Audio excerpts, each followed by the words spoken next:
आप नंदीग्राम और सिंगूर चले जाइए, जहां की मिट्टी की छाती पर जो है कदम रखकर इन्होंने जो ये सिंहासन हासिल किया। आज जाकर पूछने की आवश्यकता ये है कि नंदीग्राम और जो है सिंगूर में कितना विकास हुआ, कि तुष्टीकरण की जो आग मैंने इस बंगाल के अंदर लगाई थी, कहीं ना कहीं टीएमसी को वही आग जो है फूंक देने वाली है। और उसी से बचने के लिए आज वो जो है एक तरफ जो है बड़का हिंदू बनने की कोशिश करती हैं और दूसरी तरफ जो है मुसलमानों के वोट की अपील करती हैं। ऐसी कौन सी राजनीतिक मजबूरी है कि आज दोनों हाथ ऊपर उठाकर अल्लाहू अकबर के नारे लगाने पड़ रहे हैं, आपको कलमे पढ़ने पड़ रहे हैं, जाके मदरसों और मज़ारों पे मत्था टेकना पड़ रहा है और बोलना पड़ रहा है कि जो है मुसलमानों का वोट बंटना नहीं। क्यों? मुसलमानों को जो है अपने मन का नेता चुनने का अधिकार नहीं है क्या? आज ममता बनर्जी की पार्टी के लोगों को जय श्री राम से दिक्कत है। आज ममता बनर्जी के पार्टी के लोग चुटिया वाले, चोटी वाले लोगों को जो है राक्षस बोल रहे हैं,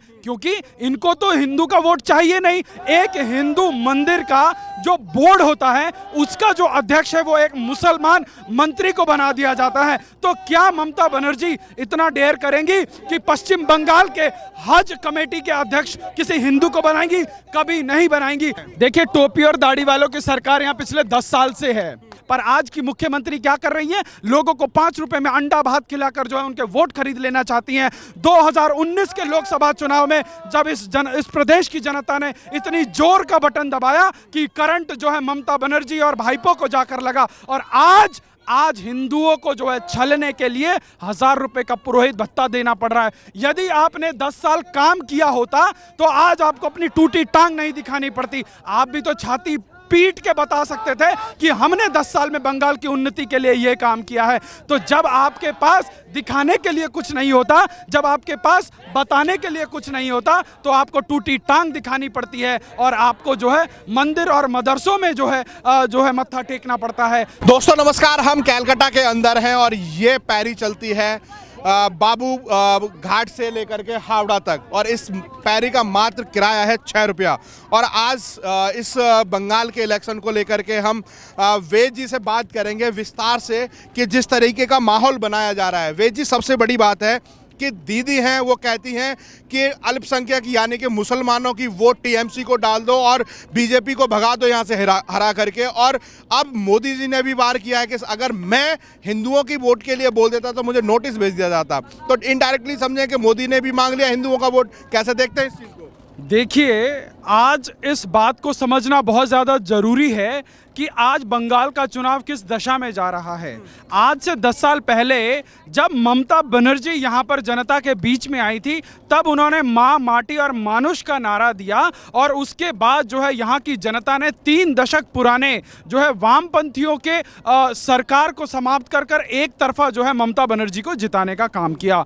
जिस ममता दीदी की सादगी का कायल ये बंगाल हो गया था, इस बंगाल की जनता को ये अनुभूति नहीं थी कि जो ममता दीदी हैं वो कहीं ना कहीं तुष्टीकरण की राजनीति को जो है अपना लेंगी और बंगाल को जो है अपने 10 साल की राजनीति से वो कम से कम जो है 30 साल पीछे करने का काम करेंगी।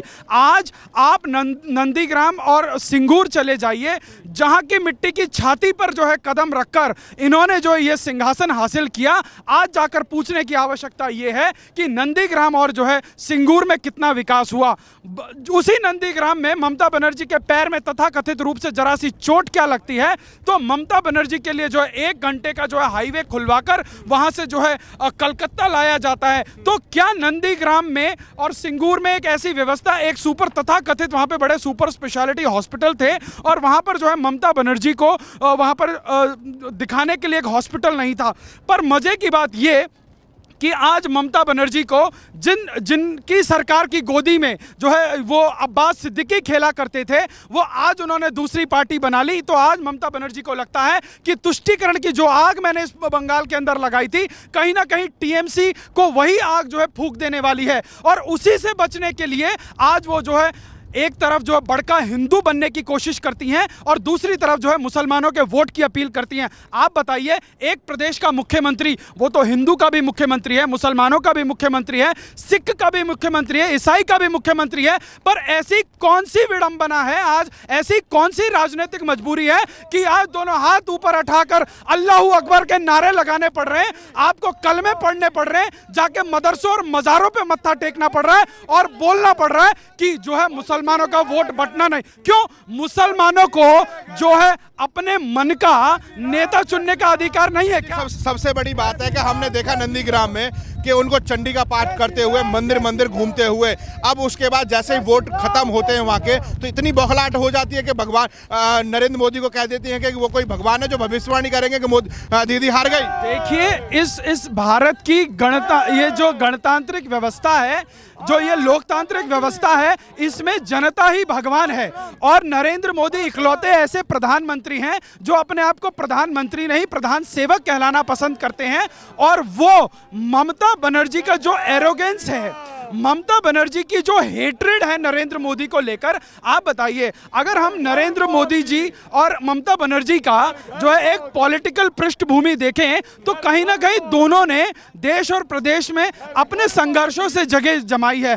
पर ममता बनर्जी को ऐसे लगता है कि जैसे वो जो इस प्रदेश की मुख्यमंत्री हैं, उनको लगता है कि ये जो सरकार है वो उनकी बपौती हो गई है, तभी तो वो आज जो है मुसलमानों का वोट मांग रही हैं। आज ममता बनर्जी प्रदेश की सभी जनता से अपील कर सकती थी, प्रदेश के सभी वर्गों, सभी संप्रदाय के लोगों से अपील कर सकती थी, पर उनको समझ आ गया है कि ये चुनाव किस ओर जा रहा है। जी, सबसे बड़े मजे की बात है कि जिस तरीके से हमने देखा कि ममता दीदी हैं अल्पसंख्यकों की वोट के एक तरफा डालने की बात करती हैं, अब कहीं ना कहीं जो अब्बास सिद्दीकी है उसको शैतान बोलती हैं, ओवैसी को बीजेपी का दलाल बोलती हैं, कमल का फूल गद्दार हो जाता है, इस तरह की भाषा मतलब गाली गलौज तक भी उतर जाती है। आप देखिए, एक प्रदेश का मुख्यमंत्री यदि देश के प्रधानमंत्री को साले कहकर संबोधित करे, अपने जो है विपक्षी दलों के नेताओं को गद्दार बोलकर संबोधित करे, तो आप समझ जाइए कि उनकी उनकी जन समर्थन की जड़ें हैं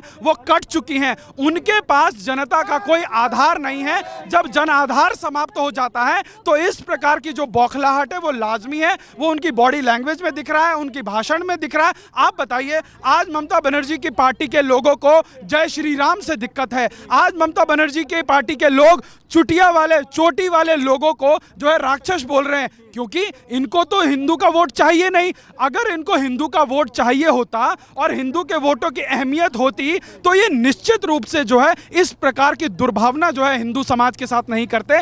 आप सोचिए, इस बंगाल के अंदर तुष्टीकरण की पराकाष्ठा मैं बताता हूं। एक हिंदू मंदिर का जो बोर्ड होता है उसका जो अध्यक्ष है वो एक मुसलमान मंत्री को बना दिया जाता है। तो क्या ममता बनर्जी इतना डेयर करेंगी कि पश्चिम बंगाल के हज कमेटी के अध्यक्ष किसी हिंदू को बनाएंगी? कभी नहीं बनाएंगी। पर मुसलमानों को खुश करने के लिए, अपनी तुष्टीकरण की राजनीति को चमकाने के लिए और हिंदू लोगों को नीचा दिखाने के लिए ममता बनर्जी ने हर वो चीज करी है और ममता बनर्जी को अपने पाप का प्रायश्चित करना पड़ रहा है। आज ये जो सबसे बड़ी बात है कि जो कुछ लोग तथाकथित मुस्लिम नेता हैं वो कह रहे हैं कि बंगाल में अगर टोपी और दाढ़ी वाले की जो सरकार आएगी तो यहाँ पर व्यवस्थाएं सारी चेंज हो सकती है। मोदी जी ने भी उस पर कटाक्ष करते हुए, नाम लेते हुए बहुत कुछ बोल दिया। उसको लेकर के क्या देखते हैं? देखिए, टोपी और दाढ़ी वालों की सरकार यहाँ पिछले 10 साल से है और टोपी और दाढ़ी वालों की सरकार एक ऐसा सिंबल हो गया है। आज क्या हो रहा है, अगर हम टोपी दाढ़ी वालों की सरकार बोले, आज क्या हो रहा है बंगाल के अंदर? आज बंगाल के अंदर कट मनी चल रहा है, आज बंगाल के अंदर सिंडिकेट चल रहा है, आज बंगाल के लोगों की नसों में जो है भ्रष्टाचार का जो है एक जहर घोल दिया गया है। आज बंगाल की जनता कहीं ना कहीं जो है सफोकेट हो रही है और वो एक परिवर्तन की एक नई लहर चाहती है, एक परिवर्तन की एक ऐसी ताजी हवा चाहती है और उनको लगता है कि भारतीय जनता पार्टी के आने से ही वो जो है परिवर्तन जो है है साकार हो सकेगा, जो सोनार बंगाल बनाने की बात हो रही है वो साकार हो सकेगा। क्योंकि आज यहाँ बंगाल के अंदर आप बताइए, जिस बंगाल को कभी जो है ईस्ट का पेरिस बोला जाता था, आप बंगाल के अंदर घूम के आइए, आपको यहाँ पर इंडस्ट्री नहीं मिलेगी, आज आपको यहाँ पर जो है युवाओं को नौकरी नहीं मिलेगी। पर आज की मुख्यमंत्री क्या कर रही है, लोगों को 5 रुपए में अंडा भात खिलाकर जो है उनके वोट खरीद लेना चाहती हैं। आज की मुख्यमंत्री क्या कर रही हैं, जो इन्होंने गली कूचों में जो क्लब कल्चर खोल दिया है कि आप ताश खेलो, आप कैरम खेलो, आप शतरंज खेलो और हम आपको महीने का 40,000 रुपए देंगे। और वो इनकी पार्टी का कैडर है। सरकारी तंत्र से जो है मदरसों को फुलाने का काम किया जा रहा है। आप बताइए 10 साल से जो है मौलानाओं को और मुअज्जिनों को सरकारी फंड से पैसा बांटा जाता रहा। 2019 के लोकसभा चुनाव में जब इस प्रदेश की जनता ने इतनी जोर का बटन दबाया कि करंट जो है ममता बनर्जी और भाईपो को जाकर लगा, और आज हिंदुओं को जो है छलने के लिए 1000 रुपए का पुरोहित भत्ता देना पड़ रहा है। क्यों देना पड़ रहा है ममता दीदी? आप ये काम तो पिछले 5 साल में भी कर सकती थी, 10 साल में भी कर सकती थी। तमाम केंद्र की योजनाओं को ममता दीदी जो है या रोक देती हैं या उन्हीं योजनाओं को अपने नाम से बनाकर चला देती हैं। और यदि ममता बनर्जी से कोई पत्रकार सवाल पूछ ले, कोई स्टूडेंट यूनिवर्सिटी का सवाल पूछ ले, तो ममता बनर्जी उसको जो है माओवादी बोल देती है, ममता बनर्जी उसको भाजपा का कैडर बता देती हैं। और टीएमसी के जो नेता हैं उनको पोलिंग बूथ से खेतों में दौड़ाया जा रहा है। किसी के घर पे ईवीएम मिल रही है तो किसी के घर पे कुछ, अब फिर कहेंगे कि ईवीएम हैक हो गई। आप देखिए ममता बनर्जी ने कैसे लोगों को टिकट दी। ममता बनर्जी की पार्टी की एक विधायक प्रत्याशी हैं जिन्होंने शिवलिंग के ऊपर जो है बहुत ही भद्दा एक कार्टून बनाकर ट्विटर पर शेयर किया था।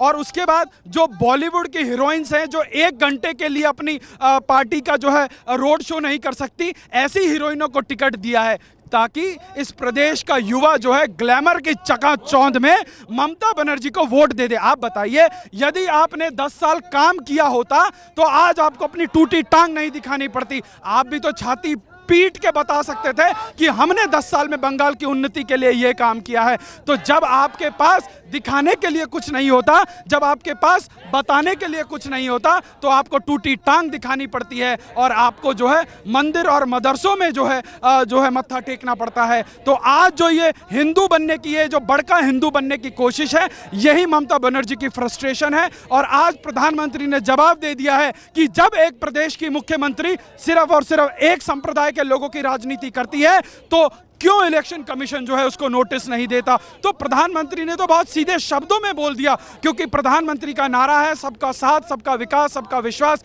और आप इस प्रदेश के सुदूर क्षेत्रों में जाएंगे तो आपको मिलेगा कि मुस्लिम समुदाय के लोग भी प्रधानमंत्री की इसी नीति पर आस्था जताते हुए जो है भाजपा के पक्ष में वोट कर रहे हैं।